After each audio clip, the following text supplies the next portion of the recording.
시부모님도 막내딸 시집 보낸다며 이것저것 준비하시느라 바쁘셨고, 저희도 시누이 결혼할 때 해줄 선물을 고르며 누구보다 시누이의 결혼을 기대하고 있었어요.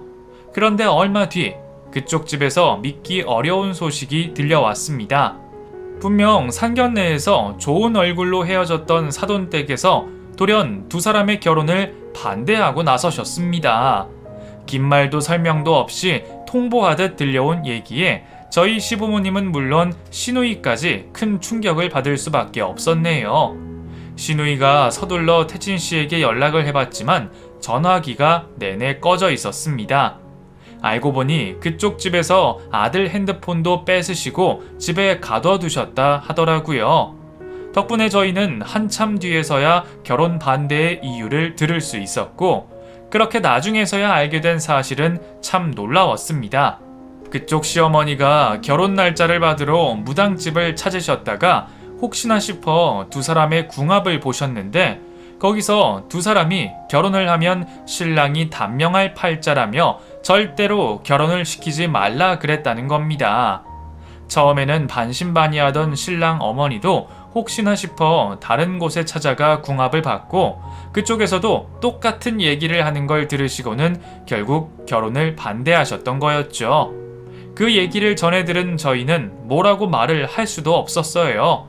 황당하기도 하면서 어이가 없기도 하고, 그렇다고 상견례까지 한 결혼을 엎는 게 말이 되나 싶어 따져 묻고 싶었습니다. 결국 참다 못한 저희 시부모님이 그쪽 집에 찾아가기까지 하셨어요. 하지만 첫 만남이 좋았던 양가 집안 분위기는 걷잡을 수 없이 험악해졌고, 결국 저희 시부모님까지 두 사람 사이를 반대하기 시작하셨습니다. 엄마, 나 태진 씨랑 정말 못 헤어져. 우리 정말 사랑해요, 엄마. 너 반대하는 집에 시집가서 뭐 하려고? 그 집에서 절대로 안 된다 그러는데 무슨 수로 결혼을 하겠다고 그래? 늦둥이 외아들 살려야겠다고 당신네들 죽어도 안 된다 그러더라. 귀한 외동아들이 죽는다는 얘기를 한 번도 아니고 두 번이나 들었으니 찝찝하실 건 알겠지만, 그렇다고 멀쩡히 결혼 준비 잘 하다가 상상도 못한 이유로 반대를 당하는 저희 입장도 참 참담했습니다. 시누이는 못 헤어진다며 울고불고 난리를 피웠고, 시부모님은 당장 잊으라며 잔뜩 열이 나셨습니다. 그리고 그 와중에 저희에게까지 불똥이 튀었죠. 어머니, 그래도 아가씨 저렀는데 어떻게 두고 보시려고요? 어른들끼리 한 번만 더 얘기 나눠보시면 안 될까요? 점집에서 그런 얘기 했다는데 혹시 다른 집 가면 안 그럴지도 모르고 겨우 그런 걸로 헤어진다는 게 말이 안 되잖아요. 애초에 그런 걸로 문제 삼는 것부터가 잘못된 거야. 누구는 자식 안 귀한 줄 아나?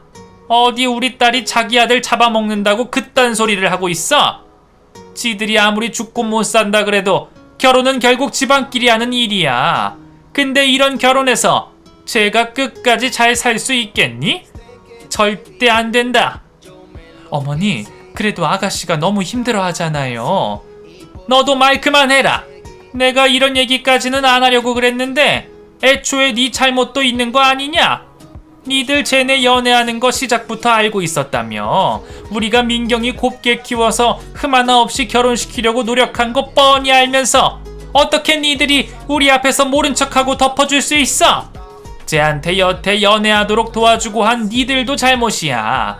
그러게 차라리 그때 반대를 했으면 이 사단 날 일도 없을 것을. 너 앞으로도 민경이 일에 나서지 마라. 그땐 나도 너 가만두고 못 봐. 저희가 시누이의 연애를 도왔다는 이유로 저는 시부모님께 싫은 소리까지 들어야 했고, 그 후로 시부모님께 더 말을 꺼낼 수 없었습니다. 결국 두 사람은 양가 집안의 열렬한 반대로 헤어지게 되었고, 시누이는 그 후로 회사까지 관두면서 크게 힘들어했어요. 마음이 너무 아파서 죽고 싶다며 고통에 몸부림치고 있었죠. 저희라도 시누이를 찾아가 위로를 해주고 싶었지만 아무도 보지 않고 밥도 먹지 않겠다며 방에서 나오지 않는 탓에 무슨 말을 전할 수도 없었어요. 시부모님도 한동안은 그런 딸을 안쓰럽게 지켜보시더니 결국 그 꼴을 두고 보지 못하시고 시누이를 선자리에 내보내셨습니다. 선은 무슨 선이야? 내가 그 사람이랑 헤어지고 결혼할 것 같아? 나 그냥 혼자 살 거예요. 나 좀 그냥 이대로 죽게 냅둬요. 이게 말이라고 못하는 소리가 없어. 그깟 결혼 한 번 못했다고 인생이 어떻게 된다 싶니? 우리가 여태 너를 그렇게 키웠어.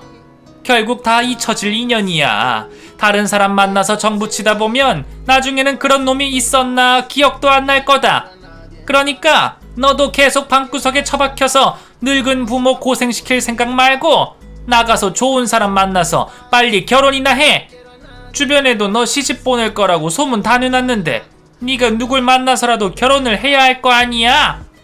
아직 마음을 다 추스리지도 못한 신우이에게 너무하신다 싶었지만 신우이는 결국 어머니 손에 이끌려 선자리에 나가게 되었습니다. 그 상황에 설마 좋은 사람이 있더라도 눈에 드러나 올까 싶었는데 어쩐 일인지 신우이는 저희 생각과 달리 순순히 어머니 말을 따랐어요. 그리고 그 남자와 몇 번 만나며 데이트까지 하더라고요.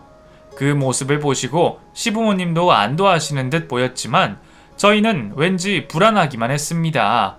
하지만 저희도 자기 입으로 괜찮다는 신우이를 말리거나 설득할 수도 없었죠. 그렇게 신우이는 선을 본 남자와 얼마 뒤 결혼식을 올렸고 곧바로 아이까지 낳으며 잘 지내는 듯 보였습니다. 사실 처음에 저희 부부는 걱정이 많았습니다. 신우이가 태진 씨와 두 사람이 얼마나 깊은 관계였는지 저희가 누구보다 잘 알았기 때문에 신우가 아무리 못해도 몇 년은 힘들어하며 혼자 지낼 거라 생각을 했었죠. 하지만 신우이는 생각보다 일찍 미련을 털어내는 듯 했고 얼마 만나지 않고 결혼한 남편과도 잘 어울리는 듯 했습니다. 제가 심해부를 잘 알지는 못하지만 그래도 겉으로 보기에는 신우이에게 잘하는 듯 보였고 자기 아이도 예뻐하는 것 같았습니다. 이전이라면 신우이가 먼저 달려와서 저희에게 미주알 고주알 얘기했을 테니 두 사람 사이가 어떤지 남편은 어떤지 다 알고 있었겠지만 결혼 이후 저희와 점점 멀어지며 왕래가 뜸해진 탓에 저도 더 깊은 속사정까지는 묻지를 못했어요. 결혼 생활은 어때? 남편이 잘해줘? 잘해주죠. 좋은 사람이에요. 사실 애 키우느라 정신 없어서 오래 붙어 있을 시간도 별로 없지만 그래도 행복해요. 정말 괜찮은 거 맞지? 언니, 설마 내가 아직도 그 일로 힘들어 할까봐? 나 정말 괜찮으니까 걱정하지 마요. 저는 괜찮다는 신우이의 말을 믿을 수밖에 없었습니다. 그리고 신우이가 행복하기를 누구보다 더 바라고 있었죠. 그렇게 신우이가 결혼을 한 지도 벌써 7년이라는 세월이 흘렀습니다. 그런데 결혼하자마자 아이 낳고 남편과도 별 문제 없이 잘 사는 줄 알았던 신우이가 어느 날 갑자기 7살 난 시조카를 데리고 이혼을 했습니다. 불과 몇 달 전까지도 아무 말 없이 잘 지냈는 듯 하다가 갑자기 다 끝내고 온 신우이를 보고 온 집안이 뒤집어지게 되었죠. 갑자기 이혼이라니? 애까지 데리고 이혼을 하는 게 네가 제정신이니? 그렇게 됐어. 더 묻지 마. 아니 왜 이혼했는지라도 제대로 말을 해줘야지. 식구들 속 뒤집어지게 해놓고 말하기 싫다 그러면 그만이야? 이미 이혼까지 한 걸 이유가 뭔지 들어서 뭐해. 얘기 듣는다고 뭐가 달라져? 네가 얘기하기 싫으면 내가 김서방한테 가서 물어보랴. 엄마 제발 그만 좀 해. 내가 아직도 10살짜리 애 같아? 나 이제 34이야. 내 인생 내가 결정한다는데 엄마가 왜 이렇게 난리야? 그 사람한테 연락하면 나 다시는 엄마 안 볼 거니까 그렇게 알아. 내 인생 이미 충분히 망가졌고 나도 살아보겠다고 이러는 거야. 지금도 충분히 힘드니까 그냥 나 좀 놔둬. 저는 신우이가 어머니께 그렇게 화를 내는 모습을 생전 처음 봤습니다. 결혼 이후부터 조금씩 가족들과 멀어져 보이던 신우는 이혼을 하며 결국 시어머니에게 처음으로 폭발을 하고 말았죠. 어머니 역시 그 일이 꽤 충격이셨는지 한동안 말씀을 하지 못하셨고 저도 신우이에게 더 물어보지 않기로 했어요. 시간이 지나면 언젠가 알게 되겠지 생각하며 시누이를 기다려주던 저는 이혼 후 새 인생을 시작하겠다며 새 직장을 구하는 시누이를 위해 3일간 시조카를 봐주기로 했습니다. 미안해요, 언니. 면접 보는 곳이 지방이라서 거기서 며칠 지내야 할 것 같아요. 며칠만 고생해줘요. 그래, 애는 내가 잘 봐줄 테니까 걱정하지 말고 일 잘하고 와. 그렇게 신우가 아이를 두고 가고 저는 오랜만에 만난 시조카와 시간을 보내게 되었습니다. 저희 집 아이들은 벌써 다 커서 사춘기이다 보니 엄마랑 놀아주려 하지 않는데 어린 시조카를 보니 옛날에 저희 아이들 키우던 생각도 나고 저도 아이 노는 걸 보니 괜히 기분이 좋아지더라고요. 근데 한편으로는 남의 집에 맡겨진 그 아이가 참 처량해 보였습니다. 7살이어도 알 건 다 알 텐데 부모님이 이혼하신 걸 알고 있는지 평소보다 부쩍 기운 없고 조용한 것을 보니 애가 혹시 부모님의 이혼으로 상처를 받은 건 아닐까 우려가 되었습니다. 제가 뭐라도 해주면 좋았겠지만 제가 뭐 해줄 게 있겠나요? 그냥 밥이라도 잘 해먹고 엄마 없는 동안 심심하지 않도록 곁에 있어주는 수밖에 없었죠. 지호야, 큰엄마가 해준 밥 맛있어? 또 먹고 싶은 건 없어? 없어요. 아니면 큰엄마랑 어디 놀러 갈까? 지호 가고 싶은데 없어? 아빠. 아빠가 보고 싶어? 아이의 입에서 나온 아빠라는 한마디에 저는 가슴이 철렁했습니다. 그래, 애가 아무리 어리다 해도 어떻게 전혀 모를까요? 부모님이 이혼하고 하루아침에 떨어지면서 그 어린애가 얼마나 속상하고 아빠가 보고 싶을지 아이가 너무 불쌍했습니다. 지호야, 엄마랑 아빠랑 이혼해서 속상하니? 근데 부모님이 지호가 미워서 헤어지신 건 아니야. 원래 어른들한테는 복잡한 사연들이 많단다. 지금은 두 분이 떨어져 지내시지만 그래도 두 분 다 지호를 사랑하는 마음은 같으실 거야. 그리고 부모님이 이혼했다고 해서 아빠를 못 보는 건 아니야. 엄마한테 말해서 아빠 꼭 보러 가자. 아니에요. 이혼한 거 아니에요. 우리 아빠는 죽었어요.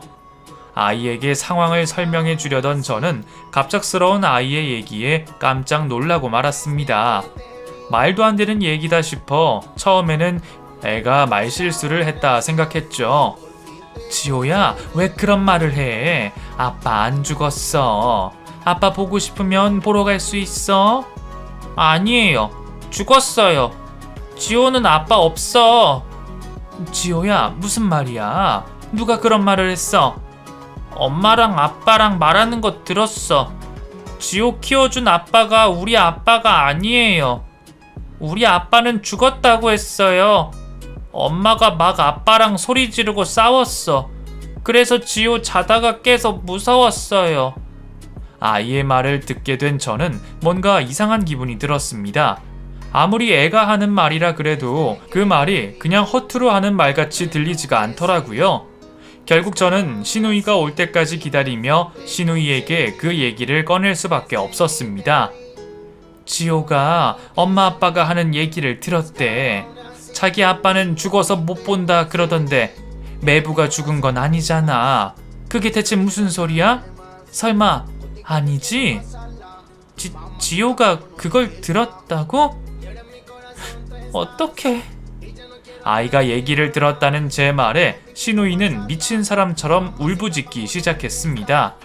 그리고 저는 시누이에게서 믿기 어려운 이야기를 듣게 되었죠. 언니, 사실 지호 그 사람 아이야. 태진 씨 아이라고. 7년 전 시누이가 선을 보고 결혼 자리를 받은 어느 날 결혼을 앞두고 있던 시누이는 마지막으로 태진 씨를 만나러 나갔답니다. 그렇게 인사도 못하고 결혼해서는 평생 후회할 것 같다는 생각에 마지막으로 인사를 나누려고 말이죠. 하지만 사람 마음이 무자르듯 딱 잘리겠나요? 오랜만에 만나서 얘기를 나누던 두 사람은 결국 그날 밤을 함께 보내게 되었고 후회도 잠시, 앞으로는 서로를 잊고 살자며 겨우 마지막 인사를 나누었답니다. 결혼을 앞둔 여자가 다른 남자를 만난다는 게 잘못된 일이라는 걸 알면서도 그때는 그러지 않으면 죽을 것 같다는 생각에 자기도 어쩔 수가 없었다 하더라고요. 그 말을 들은 저도 대체 어쩌자고 그런 짓을 했냐 싶으면서도 신우이의 그 마음이 오죽했을까 하는 생각에 차마 뭐라 할 수가 없었습니다. 그 후 신우는 첫사랑을 가슴에 묻어두고 결혼 생활을 시작했고 얼마 뒤 지호를 낳고 잘 살았습니다. 처음에는 그 누구도 지호가 그 사람의 자식인지 알지 못했고 신우이 역시 전혀 상상하지 못했다더라고요. 처음에는 영락없이 엄마를 닮았다 생각했던 지호의 얼굴이 나이를 먹을수록 점점 태진 씨를 닮아가기 시작했고 신우이도 그제서야 심장이 덜컥 내려앉았습니다. 애가 자라니까 이목구비가 나오면서 자꾸 그 사람 얼굴이 겹쳐 보이더라고요. 그래서 혹시나 싶어서 검사를 해봤어요. 근데 결국 지호가 전 남편 애가 아니더라고요. 이걸 말을 해야 하나 어찌해야 하나 고민하던 중에 그 사람이 먼저 사실을 알아버렸어. 그래서 이혼까지 한 거예요. 신우도 전혀 예상하지 못한 실수라고 하지만 그래도 신우가 잘못한 게 맞습니다. 하지만 심해부도 떳떳한 사람은 아니었더라고요. 알고 보니 결혼 생활을 하는 동안 심해부가 몰래 바람을 폈던 게 3번이나 되었답니다. 신우이야 애초에 애정 없이 한 결혼이니 남편이 바람을 피웠다 해도 별로 상처가 되지는 않았고 자식 때문에라도 참고 살았겠죠. 처음에는 실수라 하기에 용서했고 2번째는 아이 때문에 참았다는데 3번째는 매부가 자기 입으로 밝혔다더라고요. 그리고 결국 지호가 친자가 아닌 것을 알게 되고서는 모든 것이 신우이 때문이라며 이혼을 요구했던 거였죠. 나도 잘못한 건 알지만 그 인간도 잘한 건 없잖아요. 근데 그 인간이 나만 쓰레기라면서 내 앞에서 태진 씨 얘기까지 꺼내는 거야. 그 남자한테 가서 애 키우라면서 나랑 지호를 모욕하는데 나도 너무 화가 나서 언성이 높아졌나 봐. 근데 설마 그걸 지호가 들었을 줄이야. 그럼 태진 씨는 정말 죽은 거야? 너 그걸 어떻게 알았어? 몇 년 전에 오빠가 얘기해 줬어요. 그 사람이 결혼한다는 소식 듣고 오빠한테 울면서 찾아갔더니 그 사람이 결혼 준비하다가 사고로 죽었다면서 그 사람 장례식까지 다녀왔다 그러더라고. 세상에, 그게 무슨... 조카가 태진 씨의 아이라는 것도 놀랍고 심해부가 바람을 피고 다녔다는 것도 놀라웠지만 태진 씨가 죽었다는 소식과 남편이 그걸 저한테 말하지 않고 혼자 알고 있었다는 것이 깜짝 놀랐습니다. 충격을 받아 아무 말 하지 못하는 제게 신우이는 가족들에게 이혼 사유나 지호의 친부에 대해 말하지 말아달라 부탁을 하더라고요. 하지만 저는 그러지를 못했습니다. 시부모님께는 알리지 않더라도 남편에게는 알려야겠다 생각했죠. 결국 저는 신우가 돌아간 날 저녁 남편에게 그동안의 이야기를 전했습니다. 남편도 저처럼 충격받을 것은 예상했지만 제 생각보다 과한 반응에 놀랐어요. 정말이야? 지호가 태진이 아이라고? 아니 이게 무슨... 민경이도 몰랐대. 근데 하필 친자 검사를 해서 매부가 그걸 알고서 이혼하자 했다더라고. 민경이는 말하지 말라 그랬는데 그래도 당신은 알아야 할 것 같아서. 아휴, 차라리 태진 씨라도 살아있었으면 둘이 합치라고도 하겠는데 이제 저 어린 것 혼자 어떻게 키우겠어. 아니야. 그게 아니야. 사실 태진이 살아있어. 내가 민경이한테 거짓말한 거야. 그랬습니다. 남편은 아이 낳고 살면서도 첫사랑을 잊지 못하는 여동생이 걱정스러웠고 결국 태진 씨가 죽었다며 동생에게 거짓말까지 했던 겁니다. 알고 보니 태진 씨는 죽은 게 아니라 신우이가 아는 것처럼 결혼을 했다가 몇 년 전 이혼을 하고 혼자 살고 있다 하더라고요. 남편과는 가끔이나마 연락을 했던 건지 남편이 그 사람 소식을 여태 알고 있었어요. 전후 사정을 알게 된 저희 부부는 기가 막혀서 말을 할 수 없었습니다. 그리고 한참 고민 끝에 이제라도 두 사람을 제자리에 놔줘야겠다 생각했죠. 그래서 저희는 시부모님께 혼날 것을 생각하지 않고 두 사람을 만나게 했습니다. 아이 아빠가 살아있다는 얘기에 놀란 신우와 자신에게 아이가 있다는 얘기에 놀란 태진 씨까지 두 사람은 한참 동안 말도 못하며 긴 세월의 후회를 나눠야 했어요. 결국 두 사람은 어른들의 반대를 꺾고라도 인연을 이어가기로 했고, 태진 씨는 자신의 부모님과 절연을 하며 신우와 아이를 택했습니다. 그리고 지금은 새 식구가 드디어 한 가족이 되어 새 출발을 준비하고 있어요. 결국 돌고 돌아서 제자리에 왔다고 잘 되었다 해야 할지, 아니면 한 번의 실수로 두 사람의 인생이 틀어졌다 해야 할지, 제가 무슨 말을 더 할 수는 없지만